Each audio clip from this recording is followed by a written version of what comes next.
Hello. Hello. Hi, how are you? I am well. How old are you? Good. How old are you? I'm 23. All right. What do you got for me?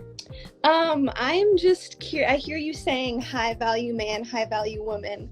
What is your, what do you consider that to be? Well, it's a long definition, but in a nutshell, what do you consider a high value man? 6 points primarily. There's an income component, roughly $120,000 a year, $10,000 a month in Dallas, Houston, Austin, Atlanta dollars. If you live in a different region, like LA or New York, you have to adjust it. You have to make that money for at least 5 years. Approaching 3 will do it. High value men is also accepted by other high value men as being a part of their group, their society. They recognize as already a part or has the potential.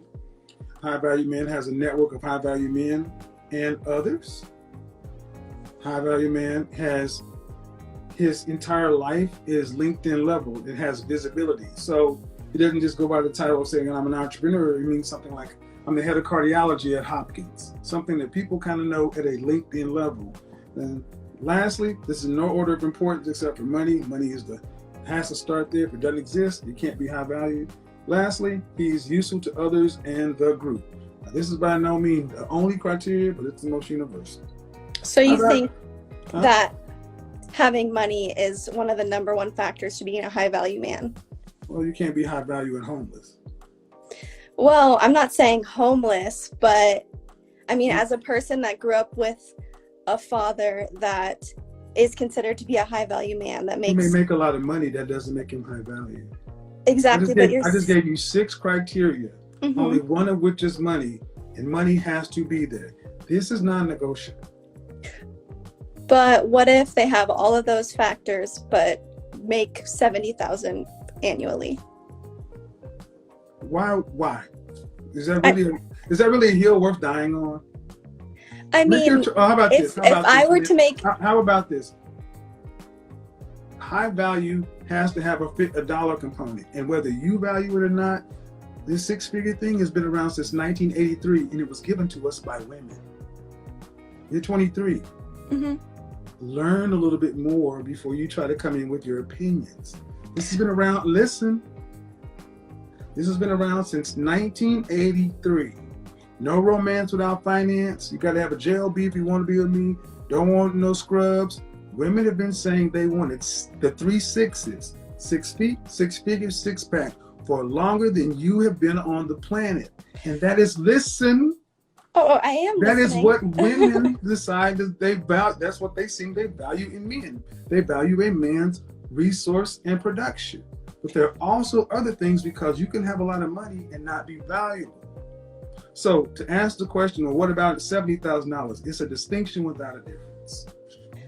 I have this question also. Typically, I mean, that image of a high value man making 6 figures was created in a capitalistic society. Do you live in the West? Where do you live? I live in Atlanta, but I grew up on the West Coast. Okay, well, welcome to the capitalistic world. We're in the capitalistic country. Do you personally think that that could change in the future? Not in your lifetime. I mean, okay, well, let me ask you, ma'am. Did you grow up middle class, upper middle class? What? Upper middle class. Would you like to have grown up in poverty? No, I don't think anybody. Well, would you rather switch it to go to live a life of a poor righteous teacher? Personally, yes. Okay, well, that's your option. See, that's the thing. That's what money affords you. You grew up upper middle class, so you can sit back and think about philosophy of this and that. But when you're hungry and grew up in the projects like I did, where you didn't eat for days, we didn't have first world problems like many people. No, I understand. So understand something. You have only known life through your father and your family's production. You can choose to go out and live somewhere else, but I'm going to ask you a question. What system of government is better than capitalism? Well, what would you say about Sweden or Norway, countries that are more of a socialist country? They're socialist as far as their politics, but they're capitalistic as far as their finance. Yes, but their emphasis is not on, it's rather on people rather than right. property. Like typically in our society. When I say it works very well, it works very well for small, extremely small places. But show me where you have that with hundreds of millions of people. Yeah, you are right. No. Yeah, makes sense. So I mean, I get that there's some people. High value is something that I didn't just look at the United States. I took across any time, any continent, and I said, where are the men who are ranked higher than other men? What were synonymous? And these things always came out. Because there's always going to be a ranking structure. What is your definition of a high value woman then? She's attractive and appealing. She has a comforting character. She's discerning and disciplined, liberating and loyal. She's enthusiastic and exuberant. So none of that has to do with how much she makes, though. Because your money matters not to us. Yeah, I guess. No, it doesn't. If so, then you should be able to show me women who make a lot of money who are below average looking with high value men. They're not. Women typically, a woman's currency is in her beauty, her womb, her cooperativeness, her submission. A man is in his resources, his ability to compete and produce.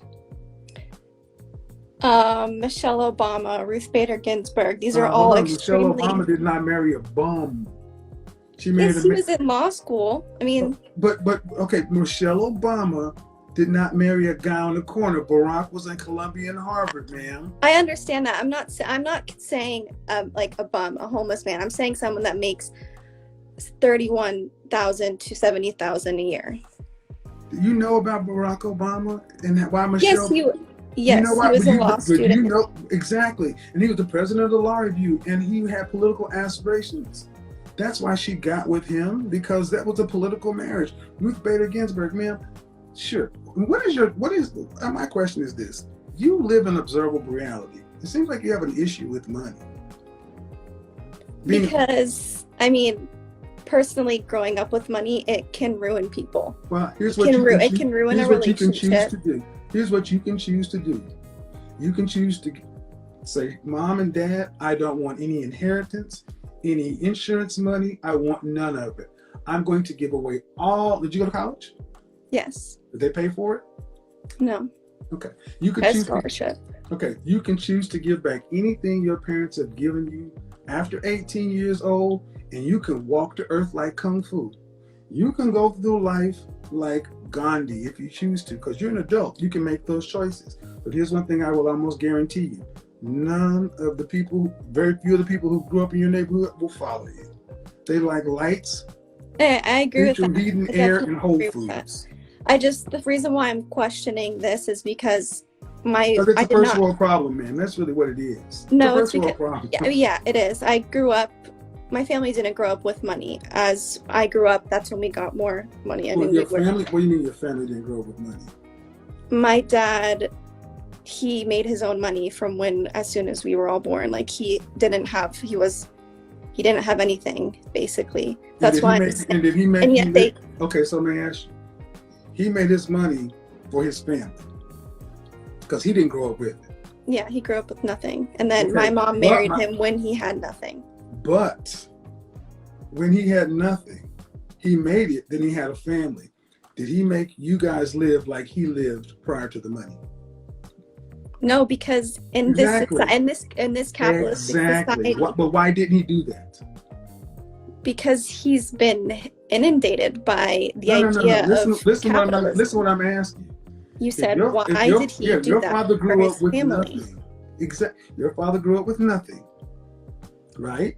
And then he married your mother, and she married him when he had nothing. Mm-hmm. Yet he made his money and provided for his family more than he had growing up. If nothing created your father, why didn't he give you and your siblings nothing to create somebody like him? Because he is a man that was inundated by a capitalistic society. Because he wanted you to have better than he did. Trust fund Becky. That was funny. It's true. Yeah, You I admire get it, your definitely. father for who he is, but he said, you know what? I know what it's like to not have to do this. And as a man, I don't want to do that to my child. So you can sit here and make first world arguments with seems like nice lighting. You don't seem like you've missed many meals. Congratulations. And you got all your teeth. Your hair is nice. You have not missed any of this stuff. See, I think it's interesting that, you know, maybe it's a part of even considered white guilt. Enjoy your money. There are people who love it. Or get rid of it. Do whatever. You're 23. Where do you live? In outside of Atlanta. Are you with mom and dad, or you have your own place? I'm with them because I have a broken foot. Well, I'm sorry, I had a broken ankle. But after your foot's not broken, are you going to go to your own place? Yes, going to grad school. Who's paying for that? Myself. Good. See, and then from that point on, here's what you really have to do. I say follow the money. After grad school and everything else, you get to decide to reject capitalism and live whatever way you want to. It's your choice, but you have that choice. There are people on the other side of Atlanta who don't have that choice. Yeah, I'm very aware. There you go. My other question that I have. We got to wrap this up because I got more people to get to. Just what about these women that you're talking to where you're calling them 5s and 6? Like the last woman you were talking to is. Hold on, I'm calling them 5. Oh, excuse me. I'm calling them what they are. And often when I ask a woman to rank themselves, so don't say I called them, I ask them to rank themselves. Be accurate, young lady. I guess. What did I ask that last lady? No. If you're gonna do you this, asked if she was aggressive. No. The last one, the only one that got a ranking was the woman who was in Kansas, and I asked her to rank herself. Mm-hmm. And then I gave her a ranking. Do you not think that you have a ranking, young lady? I wouldn't rank. Why would someone rank themselves? I asked you, do you think you have one? A number? Yes. Yes. A scale of 1 to 10, you have one. Not personally, no. Well, I guarantee you this, you have one. Because that's how men are. We're visual. And I don't understand why you ladies think you can just remake men in your image. That's who we are. Men are visual. And women rank men based on productivity and resources. That seems to work out well for you guys. If not, why don't we all go back to cave and be hunter-gatherers? If all of this shit doesn't matter. It doesn't. Right. Then go wander the world like Kung Fu and put it into practice. But while you're sitting up with a broke foot and insurance, I think it's pretty rich with first world problems to say all this doesn't matter when you have options and most people don't. I understand that. All right. Have a good day. You too. I'm equal opportunity. What'd you think? I was going to not tell her? You're average too. See, women who are average tend to get upset with rankings. Well, I'm more than that. Well, who said you weren't? But as far as physicality, you're average.